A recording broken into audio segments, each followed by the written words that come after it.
Wala siya na lipay nga siya lang ang nakaintindi. Kaya ang buluhaton nga ini ari diri. Mayara si buluhaton diri.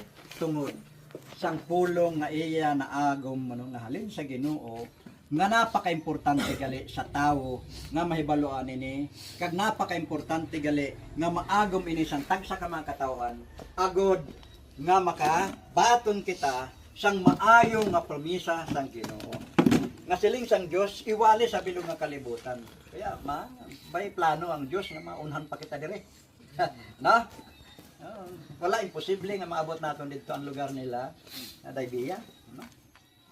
Maabot naton Butsing ganon, ang Diyos wala nalipay nga kamulang diri ang makabati ang pulong niya.